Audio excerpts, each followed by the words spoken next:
আজকে আপনার কাছে 1 কোটি টাকা আছে, কিছু মনে হচ্ছে না। কালকে কে জানে, আল্লাহ না করুক, যে 1000 টাকা কারো কাছে চাইতে হচ্ছে, 1000 টাকার জন্য ঠেকে গেছেন, হতে পারে না? তো রিজিককে মানুষ তাজিম না করলে রিজিক দূরে চলে যায়। দুটো বিষয় খেয়াল রাখবেন, দুটো বিষয়। এক হচ্ছে মাঝে মাঝে মনের মধ্যে কিছু আমল করার ইচ্ছা আসে না?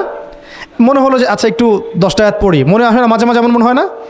ওই সময় এই যে মনের মধ্যে যে এই ইরাদাটা জাগ্রত হওয়া, এটাকে আমরা বলি ওয়ারিদ। অন্য ভাষায় আপনি বলতে পারেন মেহমান। কি বলতে পারেন? এটা আল্লাহর পক্ষ থেকে আপনার কলবের মধ্যে মেহমান হিসেবে এসেছে।